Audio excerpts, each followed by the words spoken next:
우리 하나님의 말씀 보도록 할까요? 하나님의 말씀은 잠언서입니다.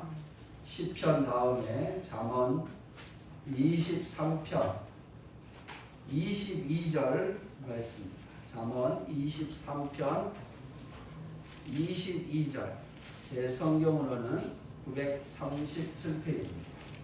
구약 937페이지 잠언 23편 23장 22절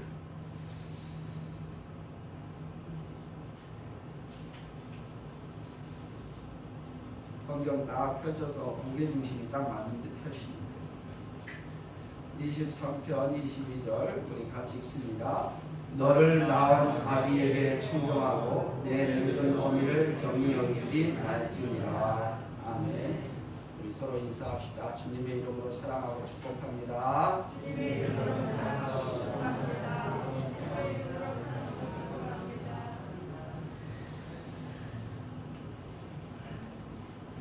주님의 이름으로 사랑하고 축복합니다. 갑자기 드는 생각이 많이 늙으셨구나 이런 생각이 저부터 들었어요.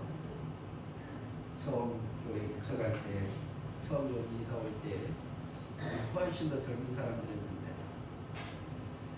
우리도 언젠가는 늙고 노인이 되겠죠. 그래서 오늘 말씀이 우리에게 더 다가올 것 같은데 여러분 부모가 자녀 양육하는 거 당연한 것 아니겠습니까? 더더욱이 어린 아이들 혼자 설 수 없는 그 나이 어린 아이들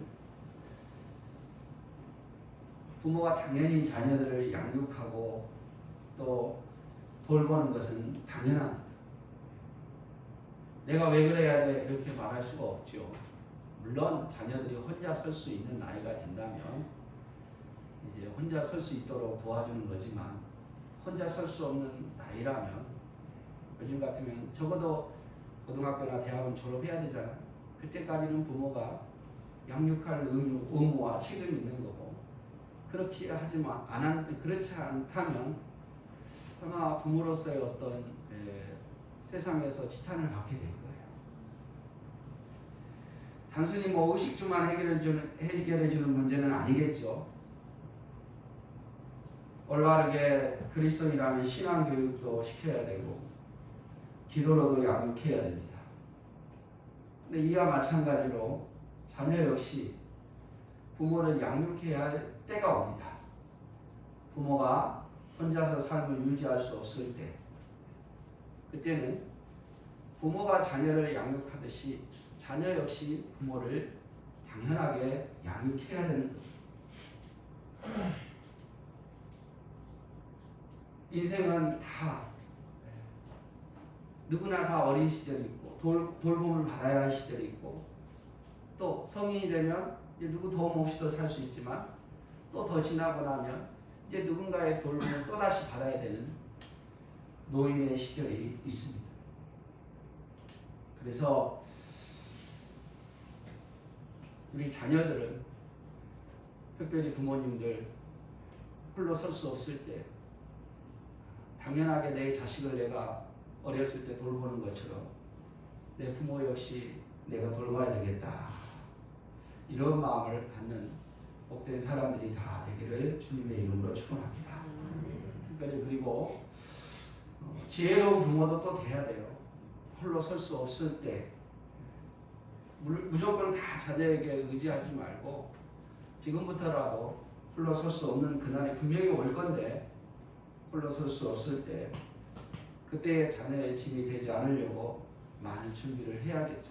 노력해야 되겠고 그래서 모든 걸 다 자녀에게 쏟지 마시고 어느 정도 자녀가 자라면 이제는 내 앞길을 위해서 지혜롭게 자녀의 짐이 되지 않으려고 내 스스로도 준비하는 것도 슬기로운 부모의 모습이고 그것이 바로 슬기로운 어떻게 보면은 자녀를 위해서라도 슬기로운 우리들의 모습이 되지 않을까 싶습니다.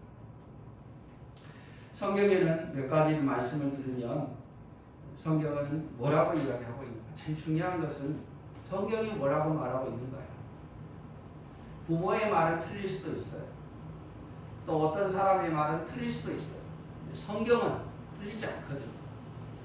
지혜로우신 하나님의 말씀입니다. 성경은 뭐라고 말하고 있는가 한번 보고 우리가 성경 말씀대로 우리가 살아야 되지 않겠습니까? 천년이라도 만년이 지나도 우리는 하나님 말씀대로 살아가는 것이 저와 여러분의 자세일진데 그러면 성경은 뭐라고 이야기를 하고 있는가? 출애굽기 20장 21절에 보면 이렇게 말합니다. 출애굽기 20장 제가 잘못 기록한 건 이렇게 에베소서 6장 1절 3절 한번 봅시다. 에베소서 6장 1절 3절 자, 한번 읽어보겠습니다. 시작. 자녀들아 주 안에서 너희 부모에게 순종하라. 이것이 옳으니라. 내 아버지와 어머니를 공경하라. 이것은 약속 있는 첫 계명이니 이로써 내가 잘되고 땅에서 장수하리라. 아멘. 하나님께서 뭐라고 말씀하십니까? 자녀들아 너희 부모를 주 안에서 순종하라. 이것이 옳은 거다. 내 아버지와 어머니를 공경하라. 이것이 약속 있는 십계명에서 인간과 인간 사이의 첫 계명이다. 이렇게 하면 땅에서 네가 잘 될 거다. 이게 하나님의 말씀이에요. 이게 하나님의 말씀. 이 말씀을 여러분 거역하시면서 사시겠습니까? 누가 뭐라 해도 이것은 하나님의 명령이고 말씀이에요. 자녀는 부모에게 순종할 것을 그리고 자녀는 부모에게 공경할 것을 말씀하고 계시는 거예요. 이것이 복되다라고 이야기를 하고 있습니다. 이것이 복되다. 누가 옳고 그르고를 떠나서 하나님께서 우리에게 말씀하십니다. 구약에도 말합니다.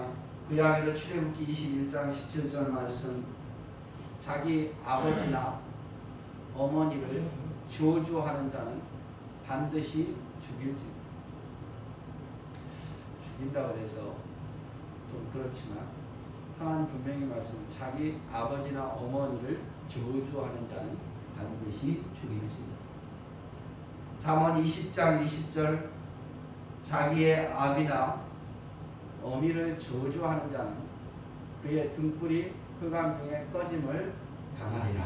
이렇게 되어 있습니다. 자, 너는 저주했으니까 너 죽어 하면서 죽여도 된다 이런 말은 아니네. 지금 사람 함부로 죽이면 안 되잖아요. 생명보다 귀한 게 어디 있습니까? 그러나 분명한 의도는 그거예요. 부모 저주하는 자,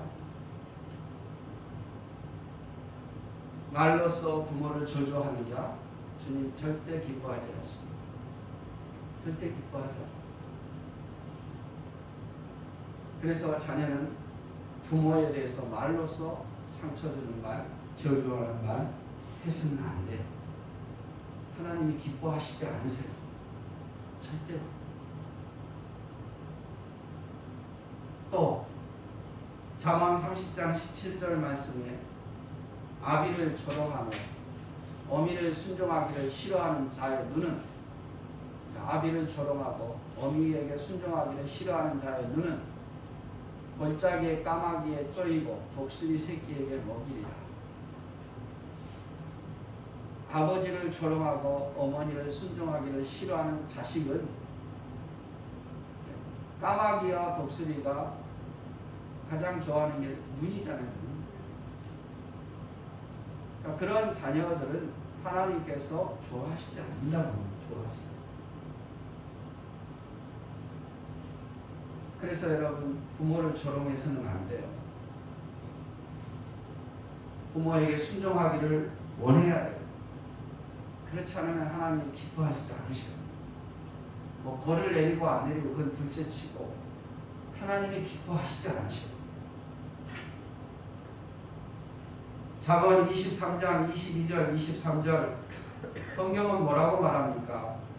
너를 낳은 아비에게 청정하고 내 늙은 어미를 경히 여기지 말지. 오늘 말씀 너를 낳았다.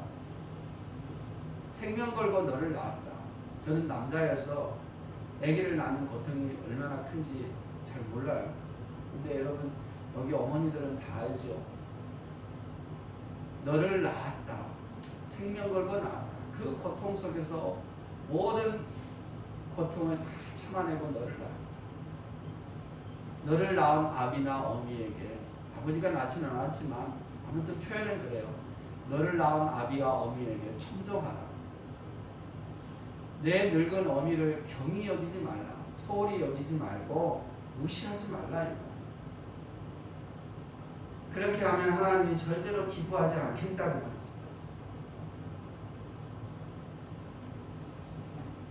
신명기 또 27장 16절 말씀에 보면 그의 부모를 경홀히 여기는 자는 저주를 받을 것이다 할 것이요 모든 백성은 아멘 할지니라. 부모를 경홀히 여기는 자, 부모를 소홀히 여기는 자 저주를 받을 것이다.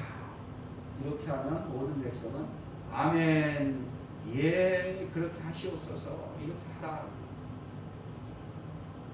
그래서 성경은 자녀에게 부모를 향해서 순종하고 경외하고 경홀히 여겨서는 안 되고 청정하지 말라고 말씀하셨습니다. 그 반대로 말씀하신 적은 없어요. 괜찮아, 순종하지 않아도 돼. 괜찮아, 경외하지 않아도 경홀히 여겨도 돼. 말 안 들어도 돼. 이렇게 성경에 말한 적은 없어요. 단 하나의 조건이 있죠. 하나님 안에서, 주 안에서요. 주 안에서.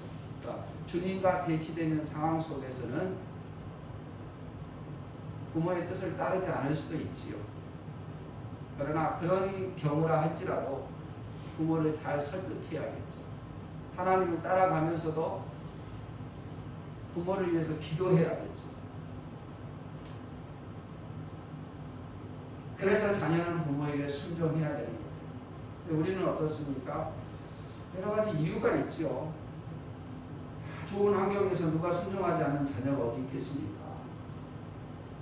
다 내 뜻과 같은데 뭘 순종하지 않을 수가 있겠습니까? 그러나 문제는 내 뜻과 다를 때, 환경이 그렇게 되지 않을 때, 어려움과 고통 속에 있을 때, 그때는 어떻게 해야 되겠는가? 그때도 당연히 말합니다. 그때에도 순종하고, 그때도 경외하고, 경홀히 여기지 말고 청정하라고 말씀하고 계시는 거죠. 다만 우리는 하나님 앞에 상황에 맞춰서 최선을 다하면 되는 거예요. 결국에는 모든 것에 판결하고 심판하시는 분은 누구냐? 하나님이에요. 누가 뭐라 해도 내가 하나님 아버지 앞에 부끄러움 없으면 되는 거예요. 다 똑같은 상황은 아니지 않습니까? 다 똑같은 상황은 아니에요. 어떤 사람은 부모에게 수천만 원 줄 수도 있는데 어떤 사람은 10만 원도 못 줄 수도 있어요. 상황이 그런데 어떡할까요? 그러나 내가 하나님 보시기에 내가 부끄러움 없으면 된다고 말이에요. 그 상황에 맞춰서 최선만 다하면 되는 거예요. 나는 아무것도 줄 거 없어요. 그러면 말로라도 할 수 있는 것들이 있을 것이고, 누구처럼 야 이건 이렇게 해야 돼 하라고 답이 없어요. 자녀가 부모를 공경하는 거 답이 어디 있습니까? 다 형편에 맞게, 상황에 맞게 하되, 다만 내가 하나님 앞에서는 부끄러움은 없어야 된다. 아, 이것이 하나님이 싫어하는 일이다 생각하면 내가 하나님 앞에 부끄러움, 아무리 못해도 나는 내가 하나님 아버지 앞에 괜찮아, 떳떳해 하면 그건 잘하고 있는 거야. 자녀가 부모에게 공경하고 효도하는 거 정해진 규칙이 어디 있습니까? 다만 최선만 다하면 되는 거죠. 내 자녀를 돌보는 만큼은 다들 못하겠지요. 그러나 내 자녀를 돌보는 만큼의 반이라도, 아니 10분의 1이라도 내가 할 수 있다면 그것이 바로 효라고 저는 생각해요. 저는 저희 쪽 어머님은 이제 아버님 다 돌아가시고 항상 제가 몇 번을 이야기했을 것 같은데 항상 제가 걸리는 게 있어요. 제가 저희 어머님 옛날에 해소 때문에 고생하시고 새벽에 일어나시는 기침을 2-3시간 때로는 스스로 어떤 그 육체가 힘들어서 그러신지 모르겠지만 아무튼 찬바람 쐬고 나면, 근데 왜 찬바람 쐬느냐? 그때는 잘 몰랐는데 결국 아들 고등학교 이제 저하고 42살에 저를 낳았는데 고등학교 이제 학교 가려면 아침 일찍 가잖아요. 또 시내까지 가려면 차 타고 가야 되고 차를 기다리는 시간 그러면 한 집에서 6시 반이나 6시나 출발해야 되는데 그거 밥 해주려고 제가 지금 새벽 예배를 나오는데 4시 반에 딱 벨소리 울리고 나오는데요. 힘들거든요. 저희 어머니하고 힘들지 않았겠어요. 근데 자식 도시락 싸주려고 일어나서 힘들게 싸줘서 찬바람만 안 쐬면 기침이 덜하는데 찬바람 쐬고 나면 기침 2시간 3시간 제가 그걸 굉장히 짜증을 냈어요.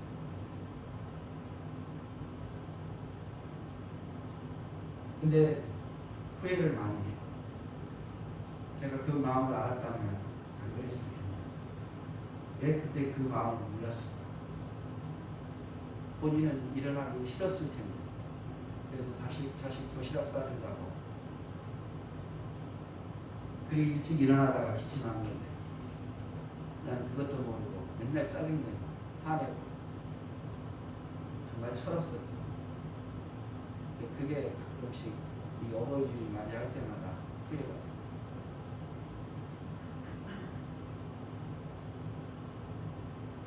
그리고 또 하나 후회는 제가 아내한테 몇 번을 이야기했는데 시골에 집 살다 보면 우풍이 세잖아요. 우풍만 세지 않았으면 기침을 덜 했을 텐데 이게 바람이 저녁하고 또 아침하고 새벽하고 많이 차이 나잖아요. 춥거든요. 바닥이 새벽쯤 되면 따뜻한 게 다 사라져버려요. 근데 제가 침대 생활을 해보니까 침대가 있으면 훨씬 더 우풍이 덜 해요. 똑같은 바람이라도 바닥부터 들어오니까. 그래서 가끔 이제 제가 피곤하면 교회 저기 유아실에 있든지 이게 누워있잖아요. 그러면 이 바닥에 누워있으면 찬바람이 들어오거든요. 근데 조금만 더 높아도 그 찬바람이 덜 느껴요.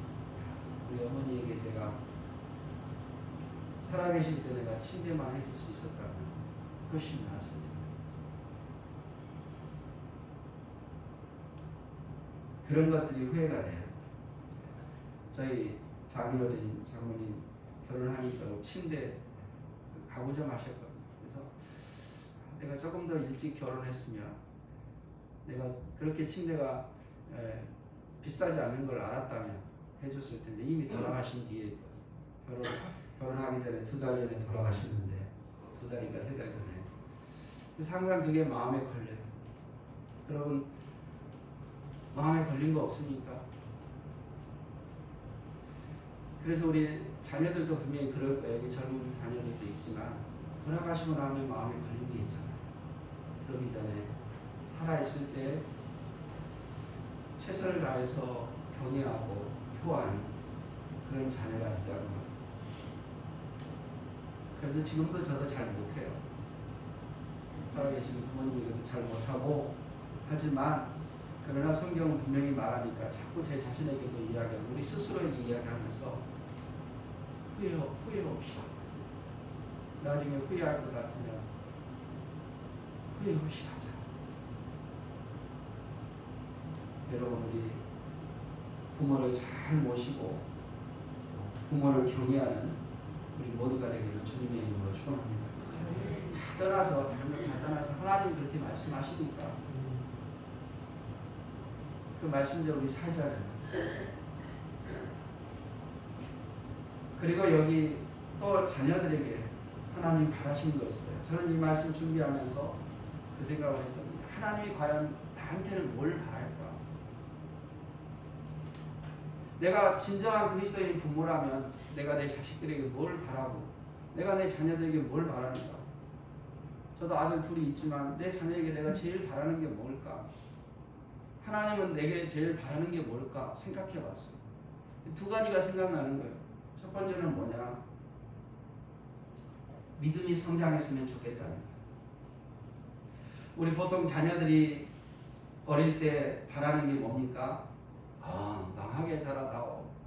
건강하게 자라다오. 공부 잘해서 좋은 대학에 가서 좋은 직장, 결혼 잘해서 행복하게 살았으면 좋겠다. 그게 바로 모든 부모의 마음이에요. 근데 하나님은 우리에게 뭘 바라실까? 내가 그리스도인인데, 내가 목사인데 내 자녀들에게 내가 뭘 바라고 있는가? 바로 믿음이에요. 믿음의 성장. 믿음이 자랐으면 좋겠어요. 하나님 역시 저한테 바라는 것, 여러분에게 바라는 것은 믿음의 성장이에요. 히브리서 11장 6절 말씀에 보면 믿음이 없이는 하나님을 기쁘시게 하지 못하나니 하나님께 나아가는 자는 반드시 그가 계신 것과 또한 그가 자기를 찾는 자들에게 상 주시는 이심을 믿어야 할지니. 믿음이 없이는 하나님을 기쁘게 할 수가 없어요. 여러분, 우리 자녀들 키 안 자라면 기쁘십니까? 우리 자녀들 정신연령이 늘 그대로 있으면 여러분 기쁘십니까? 근심이 떠나지 않아요. 다른 애들은 다 키가 크는데 내 자녀는 키가 안 커요. 140에 머물러 있다고 한번 생각해 보십시오. 정신연령이 7살에 머물러 있다고 생각해 보십시오. 얼마나 마음이 아프겠습니까? 태어나는 걸로 만족하지는 않잖아요. 물론 맨 처음에 태어날 때는 태어난 것도 감사하지만 태어나고 나서 자라지 않는다면, 육체가 자라지 않냐고 정신이 자라지 않는다면 얼마나 고통스럽고 얼마나 근심되겠습니까? 하나님 역시 마찬가지입니다. 우리가 믿음으로 구원을 얻죠. 믿음으로 구원을 얻었는데 믿음으로 구원을 얻은 우리가 믿음이 성장하지 않으면 하나님 보실 때 제일 고통스러워요. 나는 예수 믿고 천국 갔으니까, 난 천국 가는 구원을 얻었으니까, 그런 믿음이 있으니까 난 만족해. 이것이 아니라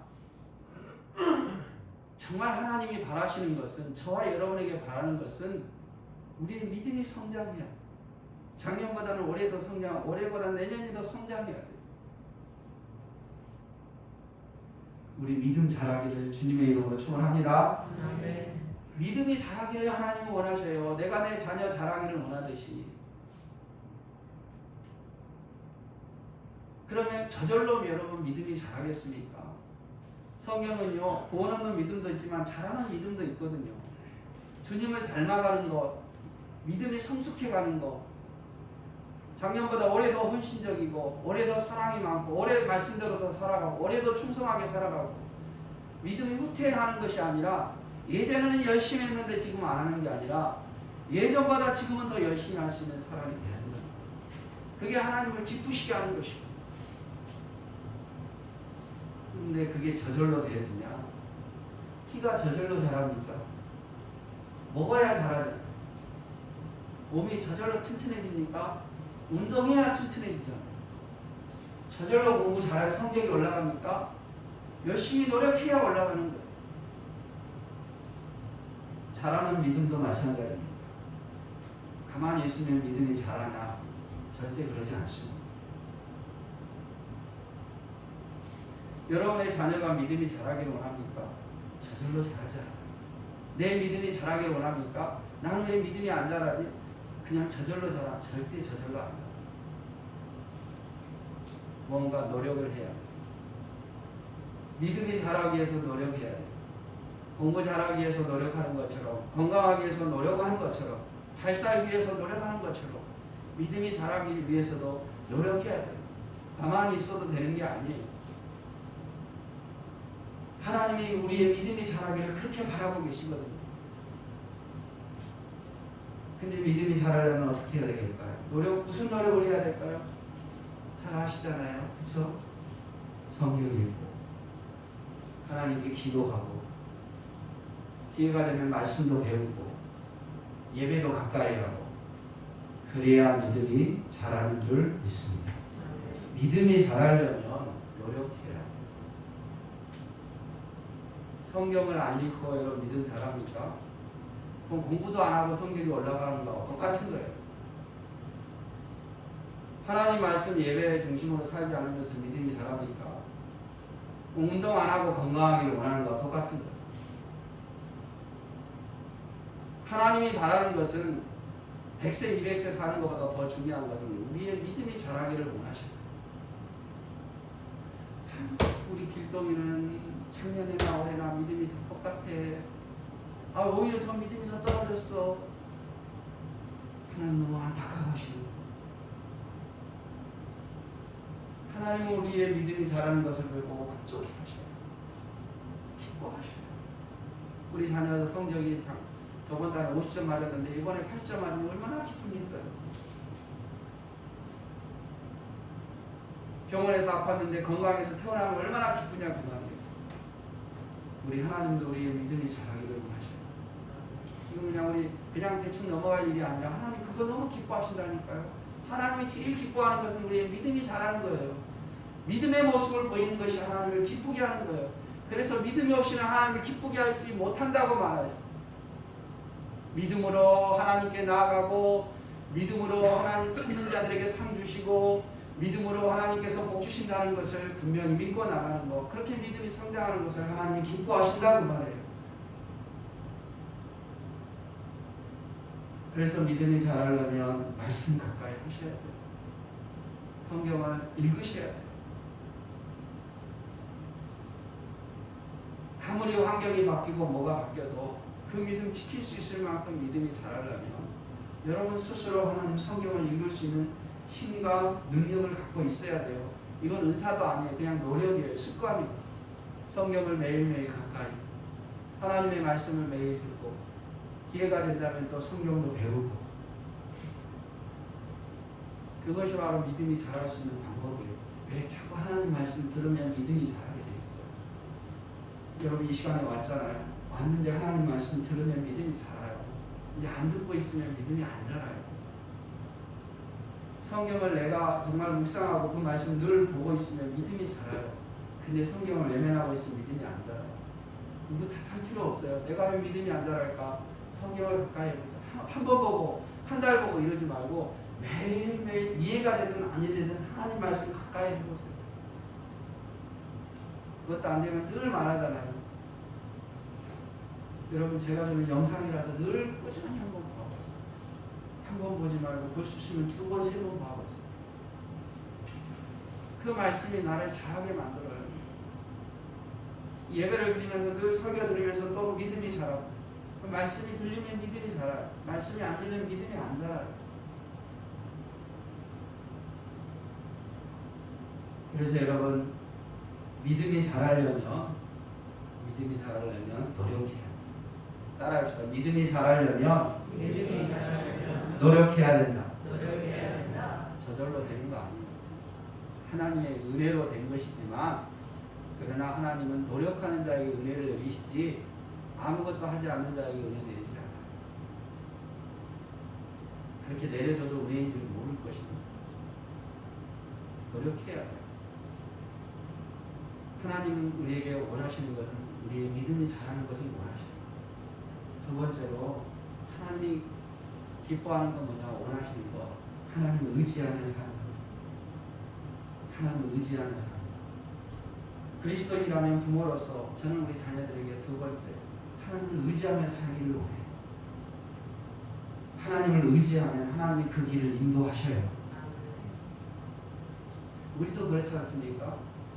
힘들고 어려울 때 하나님께 기도하면 하나님이 그 길을 인도하시는 것처럼 우리가 그렇게 살아왔고, 저는 그렇게 살아왔거든요. 힘들고 어려울 때, 말할 수 없을 때 하나님을 의지하면 또 하나님 길을 열어주시고, 제가 그걸 알기 때문에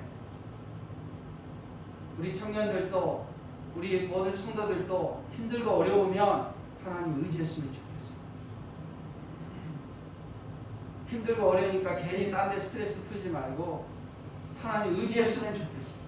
벽에 부딪힐 때, 어려울 때, 힘들 때 하나님 아버지 앞에 엎드렸으면 좋겠어요. 주여 나를 도와주시옵소서. 주여 나를 불쌍히 여겨주시옵소서. 하나님을 의지하면 하나님이 그걸 제일 기뻐하셔요. 죄를 지으면 회개할 줄 알고, 아 내가 죄 지었네, 그러나 하나님 앞에 회개할 줄 알고, 힘들면 하나님께 의지할 줄 아는 하나님이 그것을 제일 기뻐하셔요. 부모가 제일 기쁜 적이 언제입니까? 자식 찾아와요. 선물이야 10,000원짜리일 수도 있고 20,000원짜리 있고 30,000원, 10만원짜리 될 수 있겠지만, 제일 기뻐하는 그 선물보다 더 기쁜 것은 자녀들이 자주 찾아와주고 그럴 때 제일 기쁩니다. 역시 마찬가지예요. 하나님을 인정한다는 것은 어려울 때 하나님을 의지한다는 거예요. 하나님을 의지하는 자는 절대로 망하지 않아요. 하나님을 의지하는 자는 하나님 그 길을 인도하셔요. 나 믿고 나 앞에 의지하는데 하나님 도와주세요라고 울고 있는데 하나님이 그를 외면하시겠습니까? 근데 문제는 뭐냐? 의지하지 않아요. 믿는다고 하면서도 의지하지 않아요. 힘든다고 하면서도 의지하지 않아요. 하나님 마음이 얼마나 속상하겠어요. 넌 나를 믿는다고 하면서 왜 너는 나를 의지하지 않니? 왜 아프다고 말하면서 나한테 아프다고 말하지 않니? 왜 힘들면서도 나한테 왜 와서 힘들다고 말하지 않니? 하나님이 원하시는 자녀, 기뻐하는 자는 하나님을 의지하는 자녀예요. 그래서 여러분 습관처럼 우리 합시다. 힘들다고 생각하는 순간 주여 저를 도우시옵소서. 정말 말할 수 없는 어떤 고통 속에 있을 때 하나님 저를 좀 불쌍하게 해주시고 저 좀 살려주시고 저를 인도해 주세요. 그게 하나님을 의지하는 삶이에요. 아무리 내가 잘나가고 똑똑해도 하나님을 의지하는 자처럼 하나님을 기뻐하게 하는 자가 없어요. 그리고 잘 되면 감사하십시오. 하나님께 영광 돌리십시오. 힘들 때는 하나님 찾아왔다가 잘 되면 하나님 외면하지 말고 잘 되면 하나님께 감사하고 하나님께 영광 돌리십시오. 내가 잘난 것처럼 내가 똑똑해서 한 것처럼 하지 말고 하나님께 감사하고 하나님께 영광 돌리며 살아야 된다. 힘들 때는 정말 하나님 찾다가 막상 그 문제 딱 해결되면요 언제 그랬는지 잊고 사는 경우가 많아요. 제가 볼 때도 여러분 어려울 때 함께 기도했었고 또 그렇게 문제가 해결됐는데 그걸 잊고 사는 경우도 있더라고요. 당연히 하나님께 영광 돌리며 감사하며 살아야죠. 그 문제가 해결됐는데.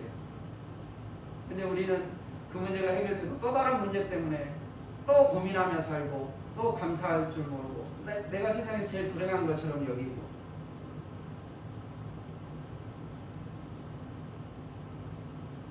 하나님을 의지하며 힘들 때는 하나님께 도와달라고 말합니다. 죄송하기도 하지요. 맨날 어려울 때마다 도와달라고 또 딱 있다가 또 그때 와서 도와달라고 미안하긴 하지만 하나님 앞에 뭐 죄스러운 게 어디 있습니까? 하나님 아버지 앞에 왔을 때 힘들고 어려울 때는 또 괜찮아요. 하나님께 도와달라고 하세요. 다만 그 문제가 해결되면 마땅히 하나님께 영광 돌리고 감사도 하라고 말이에요. 이 딱 씻어버리지 말아요.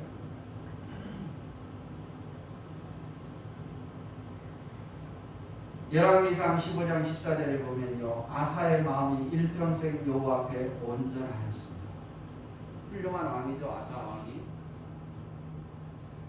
그리고 히스기야는 이스라엘 하나님 여호와를 의지하였는데 라고 되어 있고 요시야 훌륭한 왕이죠. 여호와 보시기에 정직히 행했다라고 표현하고 있습니다. 사랑하는 성도 여러분, 이제 말씀을 맺겠는데 오늘 가장 핵심은 자녀는 부모를 공경해야 되는 거죠. 당연히 이거는 뭐 따지고 말고 할 것 없이 그러나 다 상황이 틀리니까 최선을 다해서 규칙이라는 게 없어요. 얼마 선도 없어요. 그냥 최선을 다해서 하나님 앞에 부끄럼 없이 부모에게 효하면서 공경하며 살기를 주님의 이름으로 축원합니다. 그리고 우리 부모님들도 우리 부모님 세대 우리도 이제는 옛날하고 틀려요. 옛날에는 늙으면 부모가 다 책임져야 된다. 늙으면 자녀가 부모를 책임져야 된다. 이런 생각이 있었다면 이제는 그런 시대가 아니에요. 우리 스스로도 깨어나야 돼요. 이제 자녀에게 짐이 되면 안 돼요. 그래서 이제 또 부모는 부모 나름대로서 여러분의 노후를 준비하셔야 돼요.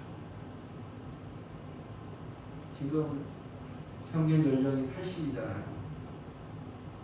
그런데 앞으로 90, 100세 될 날이 분명히 올 겁니다. 내가 최대한 일해서 벌 수 있는 나이는 65, 70도 안 되는데 그럼 최소한 20년 이렇게 소득 없이 살아야 돼. 그걸 다 자녀에게 책임을 지른다 그럴 수 없잖아요. 그러니까 너무 자녀에게 올인하지 마시고 어느 정도 자녀가 성장하고 앞길이 열려지면 나를 위해서도 준비해야 되고 그래야 돼. 그래야 제가 옛날에 유튜브 보면서 항상 생각나는 게 뭐냐면 제일 불행한 노인이 어떤 노인이냐, 나 80까지 살 줄 알고 준비를 다 해놨는데 정말 100살까지 사는 노인이 제일 불행합니다. 80만 살 줄 알았는데 100살까지 살게 됩니다. 우리의 삶이 몇 살까지 살지 모르잖아요. 그러니까 이제 자녀들에게만 너무 책임을 미루지 말고 우리 시대는 우리 부모님 시대는 분명히 자녀들이 다 부모를 돌봤어요. 그때는 수명이 짧았으니까. 그때의 수명은 저희 부모님 수명은 65년, 65세, 70세 그래서 한갑이 있었잖아요. 한갑 넘으면 오래 산 거라고 축하한다고. 지금 60세, 61살에 한갑 잔치하는 게 거의 없잖아요. 70세도 잘 안 하려고 그러잖아요. 팔순잔치 정도 돼야 조금 한다고 하지만 그렇게 수명이 늘었는데 우리의 생각에 거기에 멈춰 있으면 안 돼요. 옛날에는 노인이 돼서 오래 사면 10년 이 정도 살다가 죽었지만 이제는 20년, 30년, 40년 살아야 되는데 그걸 다 어떻게 자녀에게 효해라 하고 말할 수 있겠냐고 말이에요. 그러니까 좀 끊을 건 끊고 나를 위해서도 준비하는 것이 지혜로운 부모의 모습입니다. 그리고 자녀된 저와 여러분 또 우리 자녀들은 기억하십시오. 하나님이 제일 기뻐하는 것은 하나님께 효하는 것은 우리의 믿음을 성장시키는 거예요. 그리고 하나님 의지하고 살아가고 감사할 때는 감사할 수 있는 그런 자녀가 되어야 돼요. 지금부터 우리는 노력합니다. 우리는 자녀에게 짐이 되지 말자. 짐이 되지 않게 해서는 어떻게 해야 되겠는가 한번 오늘 집에 가서 생각해보고 또 자녀는 또 부모 공경하는 건 당연한 겁니다. 하지만 부모는 우리는 내가 자녀에게 짐 되지 않게 해서 어떻게 해야 되겠는가 한 번쯤 생각해보고 그리고 내가 하나님의 자녀로서 지금보다 더 믿음을 성장시키자. 하나님 의지하며 살자. 그렇게 마음에 다짐하고 또 하루를 지내는 저와 여러분이 되기를 주님의 이름으로 축원합니다.